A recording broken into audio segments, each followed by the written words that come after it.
On the show, one of the things that we have stressed over the last 18 months and holding this coalition government to account, I guess, over is the coalition agreement when it comes to special favours being provided to cultural ethnic groups in support of essentially diversity, inclusive and equity guidelines rather than common sense and talent.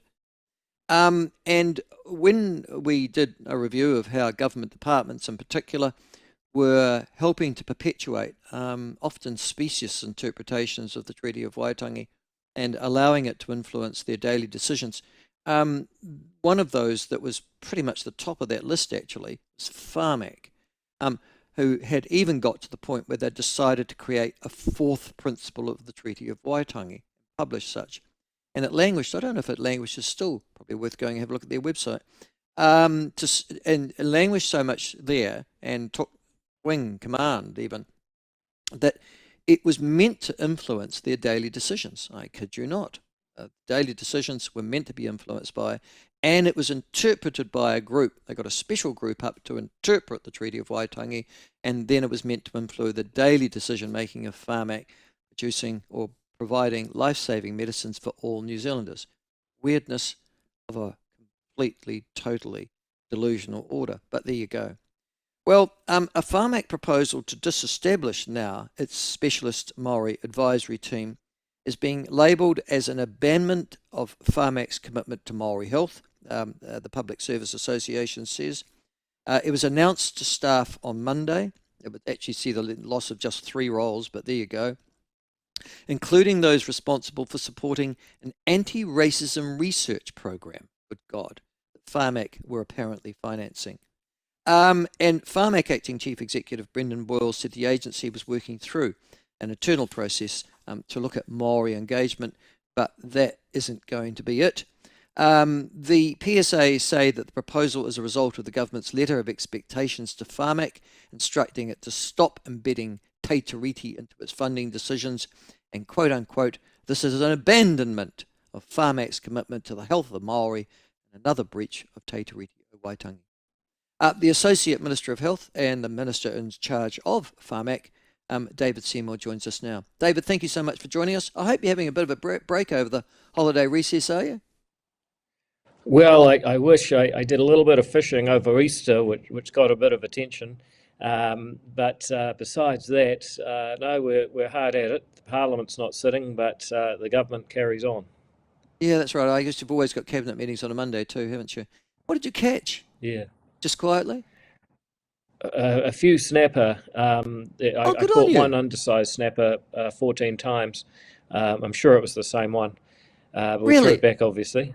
Yeah, but I 40? got a decent one. It was 50 centimeters, from nose to tip. So yeah, I was pretty happy with that. The Oh, only good on problem you. was my fiance caught one that was 75 centimeters, and Uh, made mine look pretty weeny. yeah, no, you don't want that. All right. Listen, mate, the Pharmac have finally, it seems, understood that the letter of expectations actually does mean something, and they're now dismantling this Maori advisory group. Can I ask if that was at a direct behest of yourself, or did they discuss it with you before they went to it, or is this just what you'd expect them to do, given they've got the letter of expectations? It's just what I'd expect them to do, but I think Pharmac is a pretty good case study of how change in government happens and why it's frustratingly slow. I think in the last few months, people have watched Donald Trump and Elon Musk, and before that, Javier Milei over in Argentina. And there's been a lot of, well, why don't you guys just put your foot down and change it all now? And when you look at Pharmac, you start to see how it's not as simple under our laws and framework as just telling them what to do. You have to set the expectations, put the right people in place, and then hold them accountable for making the changes. So with Pharmac, I mean, I've been in charge of Pharmac since the start of last year, so make it about 14 months. I've given them a letter of expectations, which says that upholding the treaty is not actually their job. And as a result of that, one board member resigned straight away, and he got his 3 hours in the media, and good riddance, no one's heard from him since. Then we put some new board members on who are there to actually carry out the government's policies. We've got some old board members who remain very good, and we're grateful to have, but we've got a changed board in place, especially our chair, Paula Bennett. And now there's a change in the chief executive. Brendan Boyle's the acting chief executive. Soon there'll be a new chief executive. There's been an investigation into the culture of Pharmac, which has come up with some pretty tough conclusions that will require change. And yet, in spite of all of that, they still have on their website their commitment to the treaty. I can't go in there and edit their website. No, well, they have at Everything I'm least dropped doing, the fourth article, I have to say, yeah, well, which they'd that was a created. relief. Yeah, Yep. but it So took so them. I Well, can't go in there and sorry, edit their David. website, but that change is happening, and now they're getting rid of this particular directorate. Again, I can't tell them to do that. They're an independent Crown entity with their own board, but they are doing the right things in the right direction as an independent entity on their time frame. And I would say that if you look at the effect over the 3 years that the people have given us, you will see a substantially different Pharmac, both in regard to its, I think, misconceived emphasis on the Treaty of Waitangi that we dialed right down, and also doing its real job of being more responsive to patients and seeking to increase investment in medicines and medical technologies, which, remember, is far more important at the end of the day than whether they have the treaty on their website.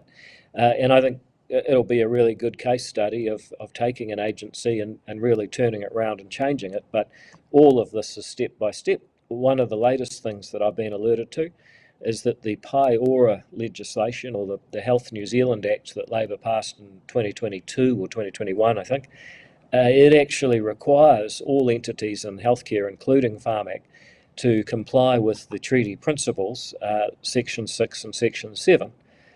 So now we've got a situation where they can legitimately say, well, Parliament passed a law, we have to follow the law like every other company, government department or person in the country, and that's true. So it may well be that we also need to change the law so that they can go further. And of course, there's a review of treaty principles. So I actually already have raised with the people responsible for that, mainly Paul Goldsmith. Look, one of the implications of Section 6 and 7 of the Pai Ora legislation is that it makes it hard for Pharmac to follow the law and carry out the directives of treating every person equal based on their needs. So, all of these things, probably, boring people talking about it, but this is what we No, no, work no, through day no, by no. day. I understand that. You talk about the treaty just being on the website. It's a lot more than that, though, isn't it, David? Because the reality is that um, the decision making at Pharmac is, as they explain, driven by their interpretation of what the treaty means. Now, it's completely different than, say, the Ministry of Education or something else, because they've all come up with it themselves. Can I just give you two really good examples? Mataranga Māori is valued as a knowledge system and demonstrably influences decision making at Pharmac. That's one of, that's an active thing.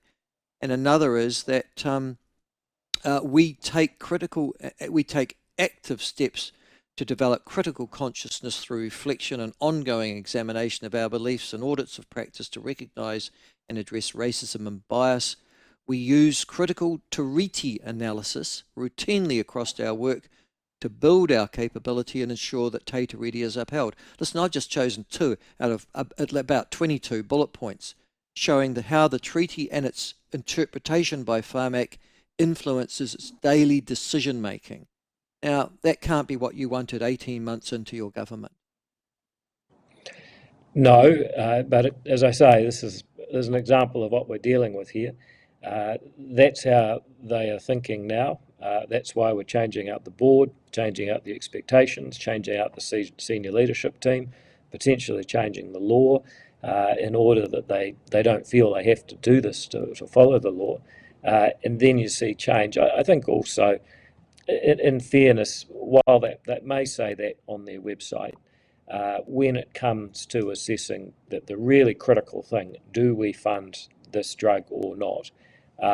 They are doing that based on need, not race. So I understand, I can't be assured of that you know. reading this. I mean, I know, I mean, listen, you know, I have a lot of time for you and your background and your courage and your attempt to raise issues of relevance to New Zealand.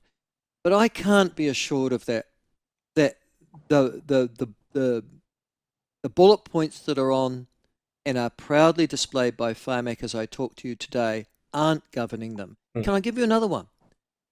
sure. Board, leadership, and staff role descriptions and performance agreements. So, board, leadership, and staff role descriptions and performance agreements include key performance indicators, KPIs, related to giving effect to Te Tiriti, cultural safety practices, cultural capability and competence, which they are held accountable against. Now, that's their Mm, policy today. Every staff yeah. member, every person in their leadership is held against those particular principles. No, I understand that. However, I just make the case that this is a case study of what it takes to get change. We've spent a lot Is of the problem the time model then, changing out. David? Is the problem the model that you've got? Is it too far removed and remote from government? Does it need to be brought further in? I mean, the theory I think was that No, the, yeah, carry on. no. I mean, that's a fair question, but the other reason that Pharmac is an interesting example is that it's been deliberately set up to be hard for a politician to reach in and change things. And the reason for that is that we don't want to get to a stage where a whole lot of people die because a drug or a treatment that was very expensive did not save a lot of lives, but nonetheless was advocated by an effective, slick marketing campaign or advocacy campaign, ends up getting selected over somebody over a treatment that the hard numbers tell you should be selected. And that's why I think Pharmac is an interesting case study. It's probably one of the hardest ones.